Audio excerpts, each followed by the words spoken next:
Alors Jean l'héritier, bonjour. C'est ton troisième coup de gueule, mais c'est pas le dernier. Il y a de quoi gueuler ici. Oui, bonjour. Alors, bon, il faut savoir qu'en catalan, ou en tout cas en roussillonnais, un coup de gueule, ça se dit un bram. Ouais. Un bram. Et Mais, comme disait l'écrivain, aimez-vous Brahms? d'accord. Alors, moi, je voulais faire un jeu de mots, mais c'est toi qui interviews ou moi? Chaque fois, c'est la même chose. Voilà. Monsieur veut se mettre en valeur au lieu de tenir simplement la caméra. Alors, je voudrais dire, mon jeu de mots, c'est un bram, ça sert. Donc, qu'est-ce que c'est mon troisième bram? Ouais. Eh bien, c'est sur l'élevage.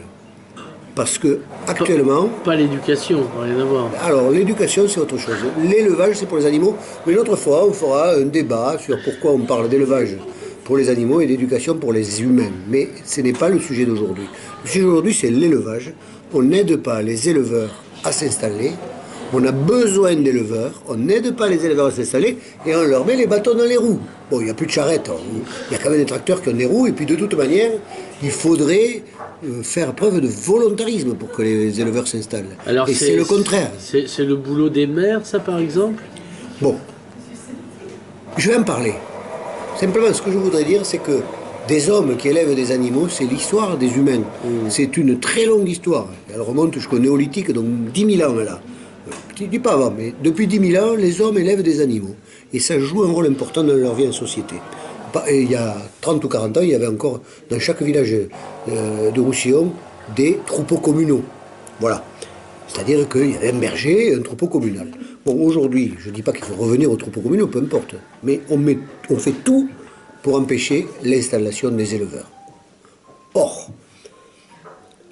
on devrait faire attention. On a besoin d'éleveurs à échelle humaine. Pourquoi? Parce que si on n'a pas des éleveurs à échelle humaine et des éleveurs locaux, on va tous bouffer de la viande industrielle, bourrée d'antibiotiques, qui pourrit souvent l'environnement. Pensez au cochon.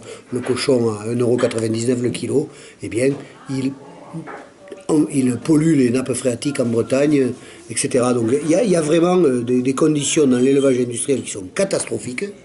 Certes, les Américains promeuvent ce type d'élevage, mais nous, on se bat. Quand je dis nous, c'est beaucoup de personnes, moi c'est Slow Food, on se bat pour que ce soit l'élevage artisanal, l'élevage paysan, l'élevage à échelle humaine, l'élevage propre.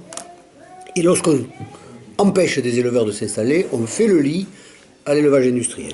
Première chose. Deuxièmement, mais qui c'est qui empêche des éleveurs de s'installer? Lisons la presse, écoutons la radio.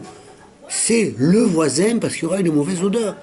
Le retraité là, qui a mis son petit maison, son petit jardin, il ne veut pas qu'il y ait des mauvaises odeurs. Hein. L'automobiliste qui a peur que sa voiture... enfin, j'exagère, mais il y a quelques années, je me souviens à Sayagouze, il y avait des gens qui s'étaient plaints parce que les bousses de vache ont risqué de glisser dessus. Je ne sais pas si c'est les enfants, les voitures ou les... Quand même. Des vaches à Cerdane, elles y sont depuis un moment. Et en fait, j'ai envie de dire, et c'est ça, c'est mon coup de gueule, c'est que les gens qui sont contre l'élevage, parce que ça pue, c'est une odeur naturelle. Et qu'est-ce qu'ils font toute la journée? Ils se couvrent le corps d'arômes chimiques.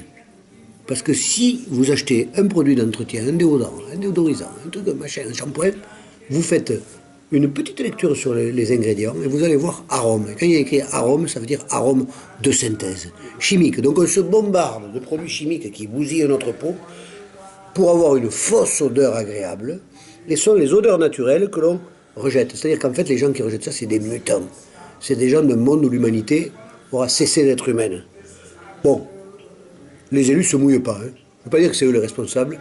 Ils font des efforts, mais s'ils voient qu'il y a un peu trop d'opposition, ils ne se mouillent pas. Certains, oui, sont volontaristes.